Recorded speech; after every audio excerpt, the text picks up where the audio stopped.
దేవరాగం జ్ఞానయోగం వ్యాసపీఠం బహువేదశాస్త్రం బోధామృతహిత శ్రీమన్నారాయణం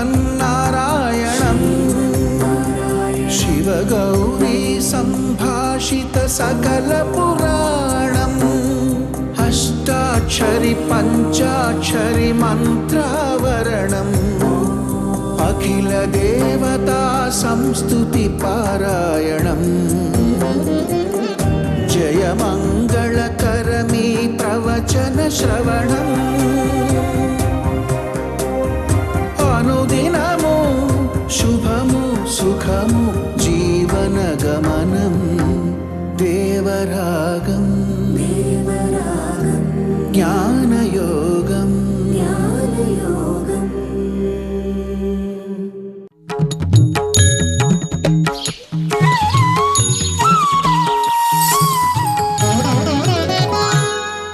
ఆపదామపహర్తారం దాతారం సర్వసంపదాం లోకాభిరామం శ్రీరామం భూయో భూయో నమామ్యహం.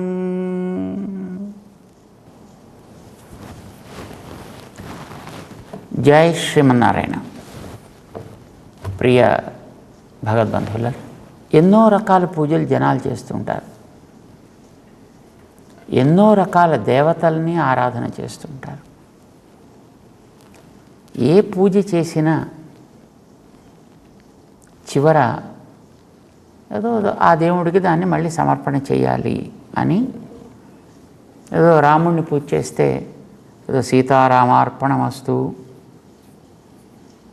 ఏదో శివుడిని పూజ చేస్తే ఏదో శివార్పణమస్తు,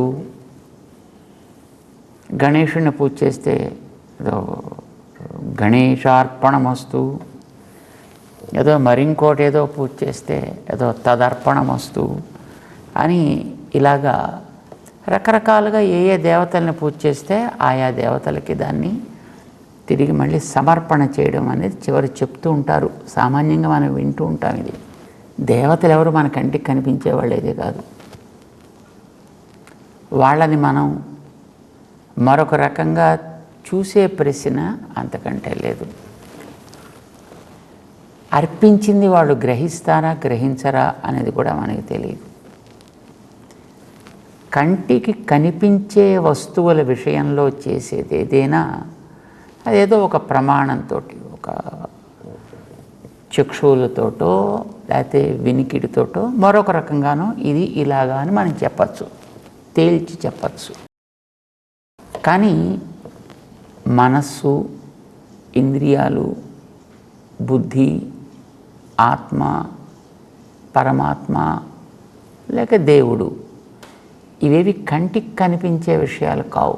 కానీ భగవంతుడికి న చక్షుషా పశ్యతి కశ్చనైనం వేదం చెప్తోంది. న సందృశే తిష్టతి రూపమస్య న చక్షుషా పశ్యతి కశ్చనైనం. ఎవడి కంటికి గోచరం అయ్యేవాడు కాడు, ఎవడికి కూడా ఇతను అందేవాడు అంతకంటే కాడు.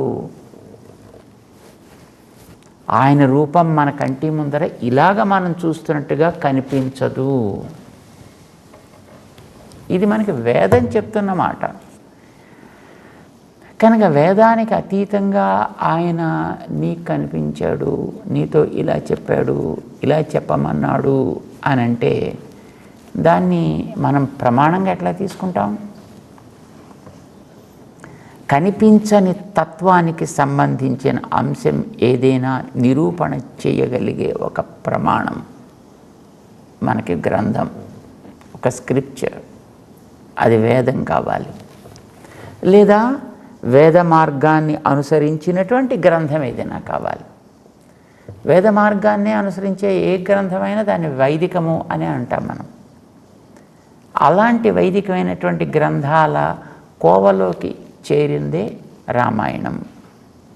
అలాంటి గ్రంథాల కోవలోకి చేరిందే భారతం. అలాంటి గ్రంథాల కోవలోకి చేరిందే భగవద్గీత కూడా. అందుచేత భగవద్గీత ఏదైనా ఒక విషయం మనకి చెప్పింది అనంటే అది వేద ప్రతిపాదితమైనది అయి ఉంటుంది అని మనం గుర్తుపెట్టుకోవాలి. తత్వ నిరూపణ విషయంలో వేదం చెప్పినదే మనం అనుసరించవలసి ఉంటుందనేది కూడా మనకి తెలియాలి. అంతే తప్ప నాకు ఇలా తోస్తోందండి, నాకు ఇలా అనిపించిందండి, నేను ఇలా అనుకుంటున్నానండి అనేటటువంటివి ఏవి కూడా ప్రమాణానికి నిలబడేవి కానే కావు. ప్రమాణం కావాలని అనుకున్న వాళ్ళ సంగతి మనం చెప్తున్నాం. యథార్థానికి నిలబడాలి అనుకునే వాళ్ళ విషయం మనం చెప్తున్నాం. నా ఇష్టం ఏదో విసన్న చెప్పిందే వేదం అని అనుకునే వాడి సంగతి మనకి అవసరము లేదు. అలాంటి వాళ్ళ జోలికి మనం పోం, వాళ్ళు మన జోలికి రావాల్సిన అవసరం అంతకంటే లేదు. అందుకే పరమాత్మ అంటే ఏమిటి, ఎలా ఉంటాడు, ఎక్కడ ఉంటాడు, ఏమి చేస్తాడు, ఎంత చేస్తాడు, ఎలా చేస్తాడు, వేదం చెప్పండి. లేదా వేదానికి సంబంధించిన వాంగ్మయం ఇది అని ఏదైనా ఒక వాంగ్మయ భాగం ఏదైనా దానికి నిరూపణ జరిగిందంటే దాన్ని చెప్పమని చెప్పండి. దాన్ని మనం నిస్సందేహంగా అంగీకరిస్తాము. దాంట్లో మనం ఒక చుక్కను కూడా దాటే ప్రశ్న లేనే లేదు. అది కానిది ఏదైనా చెబితే దీనికి వ్యతిరేకం కాకపోతే దాన్ని అంగీకరిస్తాను తప్ప దీనికి అననుకూలంగా ఏదైనా సాగితే దాన్ని మనం తీసి పక్కన పెడతాం. దాన్ని మనం తోలనాడం, దాన్ని మనం డిగ్రేడ్ చేయం, కానీ దాన్ని ప్రమాణం అని కూడా అంగీకరించం. ఆ విషయంలో తత్వ నిరూపణ విషయంలో ఇది వైదికమైనటువంటి ఒక ఫ్రేమ్వర్క్, అందరూ అంగీకరించినటువంటి ఫ్రేమ్వర్క్. అది ద్వైతమా అద్వైతమా విశిష్టాద్వైతమా అనే ప్రశ్న అక్కడ ఏర్పడదు. అది వైష్ణవమా మరొకట అనే ప్రశ్న కూడా అక్కడ రానే రాదు. ఇలాంటి మన వైదిక గ్రంథాల్లో భగవంతుడికి రకరకాలైనటువంటి అవతారాలు ఉంటాయి అని కూడా మనకి చెబుతోంది. అదే ఆ వైదిక గ్రంథాలు. అజాయమానో బహుధా విజాయతే. అజాయమాన జన్మ లేనివాడిగా ఉంటూనే బహుధా విజాయతే. థా అంటే ప్రకారము అని అర్థం. థాల్ ప్రకారవాచి మనకి గ్రంథం చెప్తోంది. ప్రకారం అంటే ఆయనతోటి విడవకుండా ఉండేది ఆయన యొక్క దేహము అని అర్థం. సో బహుధా విజాయతే అంటే అనేక దేహములని అనేక రూపములని ధరించుచున్నాడు అని అర్థం. ఇది మనకి అవతారాల గురించినటువంటి పెద్ద ప్రమాణం ఇది. అంతేకాదు దాన్ని అనుసరించేటటువంటి వైదిక మార్గాన్ని అనుసరించేదిగా లోకమంతా అంగీకరించినటువంటి భగవద్గీతాదుల్లో కూడా బహూని మే వ్యతీతాని జన్మాని తవచ అర్జున. నీకు ఎలాగైతే అనేక జన్మలు కర్మానుభవం కోసం ఏర్పడుతున్నాయో వాటిని నీ చేత అనుభవింప చెయ్యడం కోసం నేను కూడా అలానే అనేక జన్మలని నీతో పాటే ధరిస్తున్నా. బహూని మే వ్యతీతాని, అలాంటివి నేను ఇప్పటిదాకా ఎన్నిటినో ఎత్తాసుమా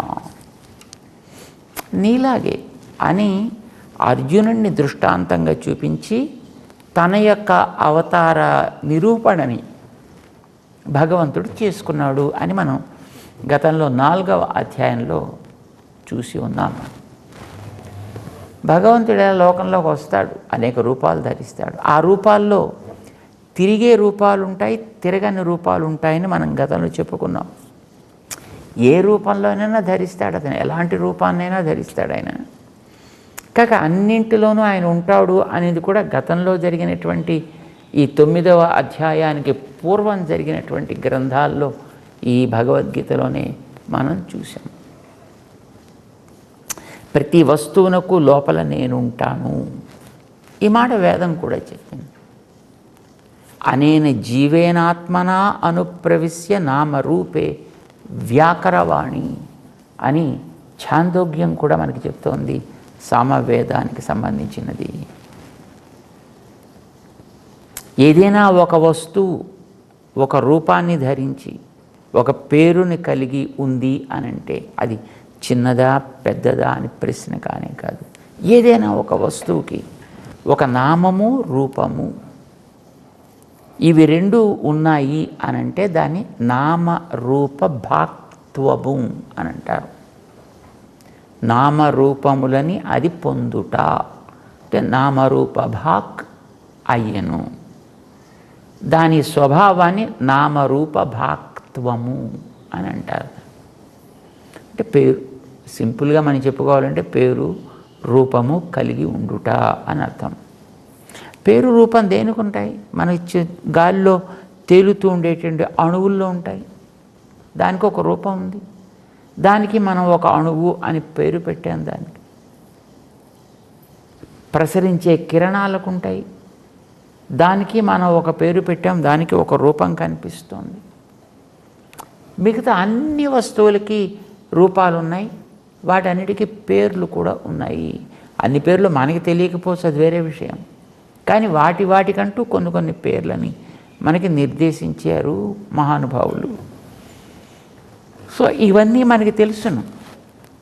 సో ఇలాంటివి ఎక్కడైనా ఏదైనా ఒకటి ఉంది అనంటే అవి ఏర్పడటానికి దానికి వెనక ఒక కారణం ఉంది. ఏంట కారణం అంటే నేను ఒక జీవుణ్ణి పెట్టుకుని ఆ జీవుడు లోపల నేనుండి దాంట్లోకి నేను ప్రవేశిస్తే దానికి ఒక రూపము ఒక పేరు ఏర్పడతాయి. జీవేన ఆత్మన, జీవుడికి నేను ఆత్మగా ఉండి నామరూపే వ్యాకరవాణి. పేరు రూపము ఇవి పైకి విస్తరణ జరిగేటట్లుగా నేను చేస్తా. అంటే కంటికి కనిపించే రూపంలోకి తెస్తా.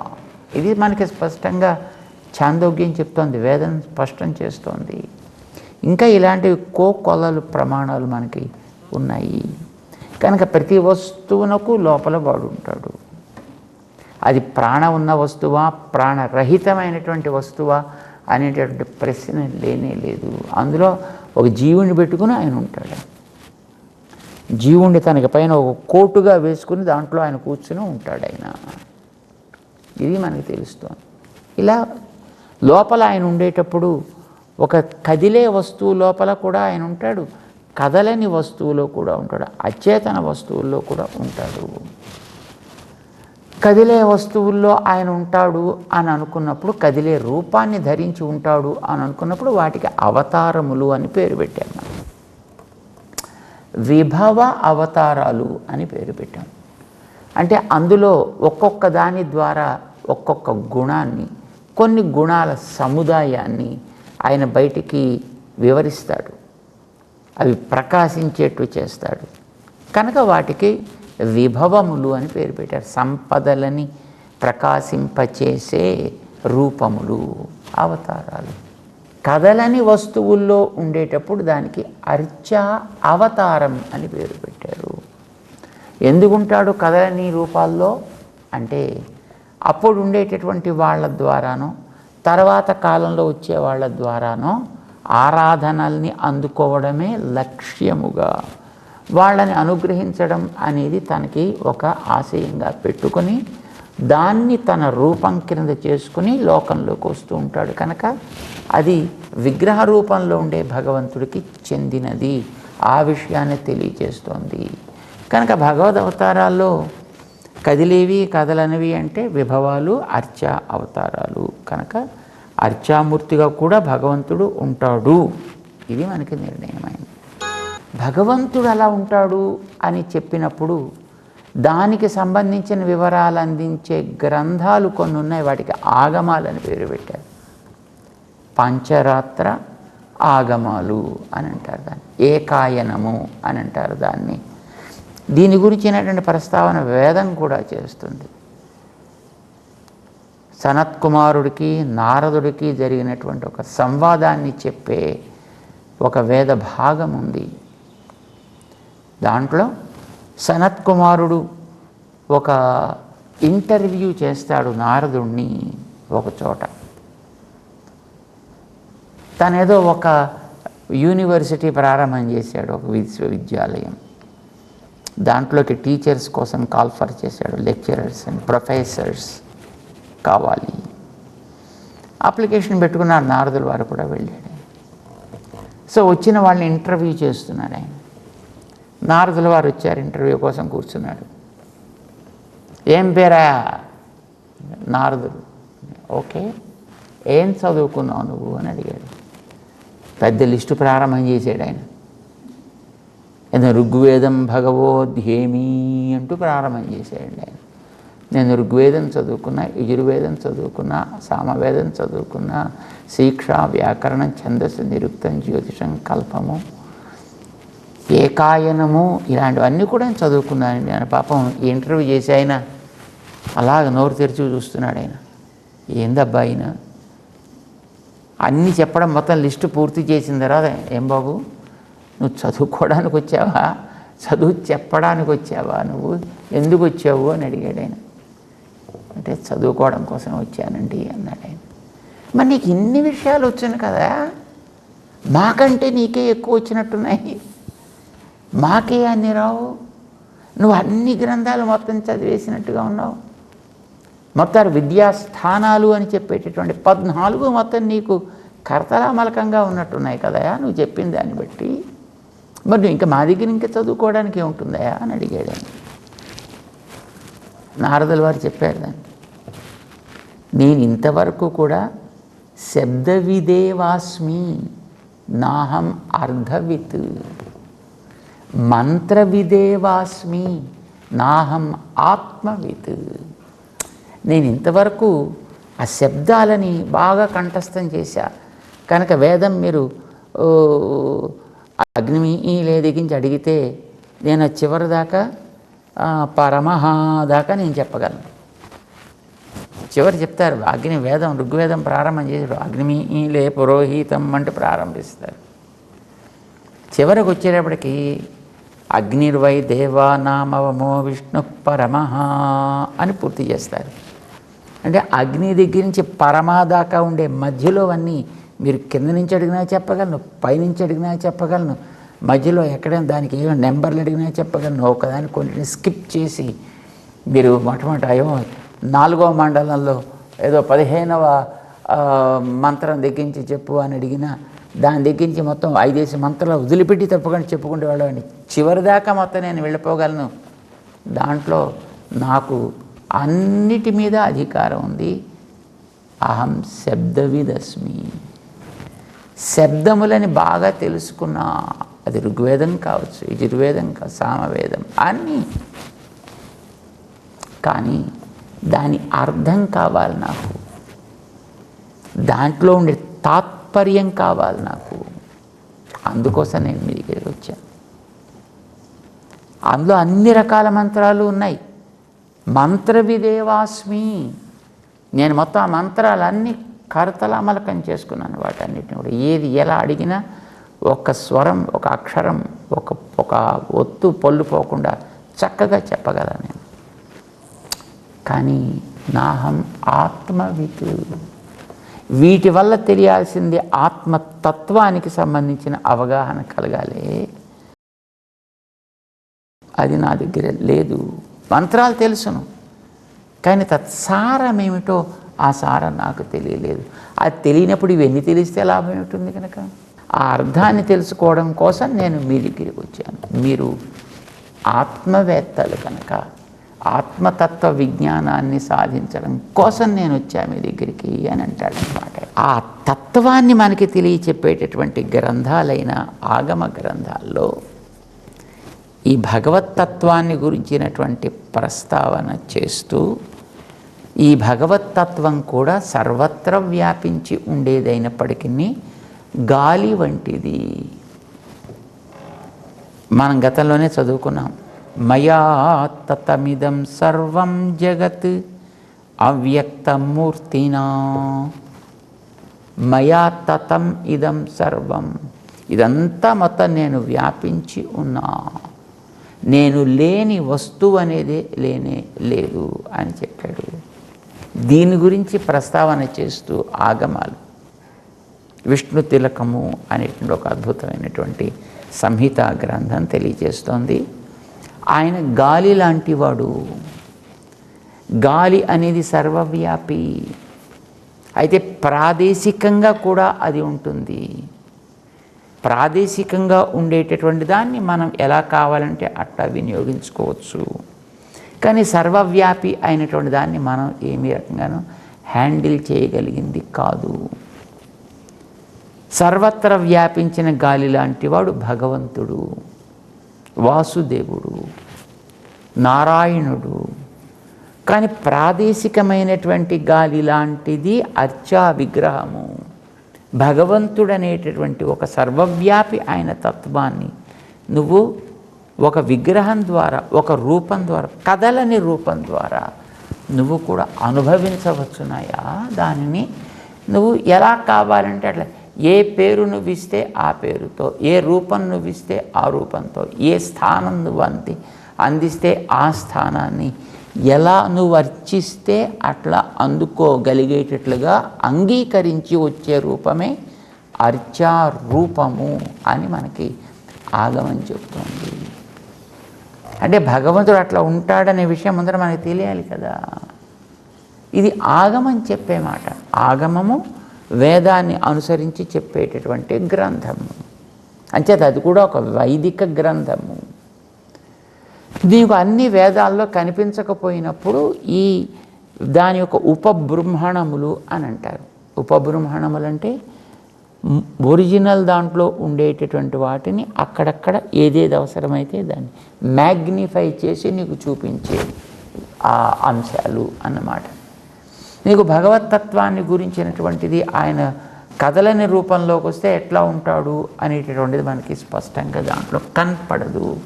దాన్ని చెప్పడం కోసమని తద్వ్యవస్థని నీకు అందించడం కోసమని ఏర్పడ్డ ఆగమ గ్రంథాలు. అందులో నారదుల వారు చెప్పినప్పుడు ఏకాయనం, అది కూడా నేను అధ్యేమి అన్నాడు ఆయన. అది కూడా ఆయన నేర్చుకున్న ఆ ఏకాయనమే పంచరాత్ర ఆగమము అనేటువంటి పేరుతోటి లోక ప్రసిద్ధమై ఉంది. దాంట్లో ఈ విషయం చెప్తోంది అన్నమాట. అంటే అది కూడా వేదం చెప్పినట్టే. భగవతత్వానికి సంబంధించిన అంశం కనుక, నీ కళ్ళు దానికి తగనివి కనుక నీకు మరొక సోర్స్ కావాలి, అదే గ్రంథము. ఆ గ్రంథం నీకు ఇతరత్ర మూల గ్రంథాల్లో ఉండే విషయాలకి విరుద్ధం కాకూడదు. మళ్ళీ ఎందుకంటే మళ్ళీ ఈ గ్రంథాలంటే ఎవరో రాసినో కనుక నేను కూడా కూర్చుని కొన్ని శ్లోకాలు రాసేసి అయ్యా ఇవి కూడా దాంట్లోనే ఉన్నాయండి అని చెప్పడానికి అవకాశాలు బోళ్ళన్నీ ఉన్నాయి. అలా చేసేటటువంటి ప్రబుద్ధులు కూడా అబ్బో కోకొల్లలు. కానీ అవన్నీ ప్రమాణాలు కావు. చేత ఏది ప్రమాణము ఏది కాదు అనడానికి ఈ వరకే వేదంలో తెలిపినటువంటి విషయానికి విరుద్ధం కాకుండా దాన్ని విస్తరించి ఇచ్చినటువంటి ఉపబృంహణ గ్రంథాలు ఏవైనా మనకి ప్రమాణము. అది కానిది ఏవైనా మనకి ప్రమాణములు కావు. అది పురాణం కావచ్చు, ఇతిహాసం కావచ్చు, ధర్మశాస్త్రం కావచ్చు, ఉపనిషత్తు కావచ్చు, మరొకటి కావచ్చు, ఏదైనా. ఇప్పుడు మనం చెప్పుకునేటటువంటిది అలా విరుద్ధమైంది కాదు. దానికి అనురూపమైనది, అనుకూలమైనది, దానికి అనుగుణమైనది, దాంట్లో ఉండే విషయాన్ని మనకు తెలియచేస్తుంది అన్నమాట. చేత దీంట్లో మనకి భగవంతుడు అనేటటువంటి ఒక తత్వం ఎలా ఉంటాడు, ఎలా మనం చేసేటటువంటి దాన్ని ఆయన విషయంలో మనం అర్పించవచ్చు ఇది చెబుతూ, నువ్వు ఏ రూపాన్ని క్రియేట్ అయినా చేసుకో, కానీ ప్రతిదానికి అర్పించడం అనేటటువంటి కుదరదయా. నువ్వు అర్పించాలంటే ఒకచోటే అర్పించాలి. అది కృష్ణ అనే తత్వం దగ్గర అర్పించాలి. నువ్వు రాముడి పూజ చేయి, రామార్పణమస్తు, డోంట్ సే దట్. నువ్వు శివుణ్ణి అర్చించు, శివార్పణమస్తు అనకు. నువ్వు ఇంకొక దేవతని పూజ చేయదో, లక్ష్మీదేవి పూజ చేయి, లక్ష్మీ అర్పణమస్తు అనకు. ఏమనాలి?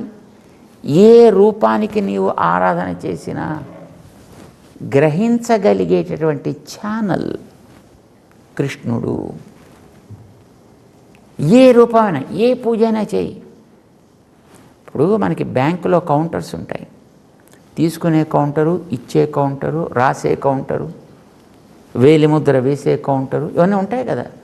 అందులో ఇచ్చే కౌంటర్ ఏదో అక్కడే నువ్వేమైనా డిపాజిట్ చేయాలంటే చేయాలి తప్ప ఎందుకు చేయకూడదండి? నువ్వు బ్యాంకువే కదా, నువ్వు బ్యాంకువే కదా, ఎందుకు తీసుకోవాలంటే తీసుకోడు వాడు, అంతే నియమం అది.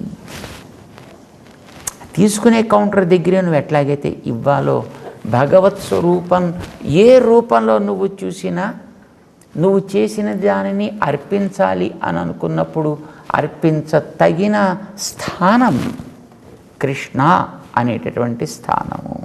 అందుకే కృష్ణార్పణమస్తు. నువ్వు స్కందుడిగా పూజ చేయి, కృష్ణార్పణమస్తు. మరింకో XYZ ఏదైనా పూజ చేయి, కృష్ణార్పణమస్తు. ఎవరు చెప్పారండి, ఎక్కడ చెప్పారండి అంటే నువ్వు భగవద్గీత చెప్పిందా? 27వ శ్లోకం 9వ అధ్యాయంలో చెప్పింది. ఏంటండి అది ఎలా చెప్పిందండి? రా విందాం రేపు. జై శ్రీమన్నారాయణ.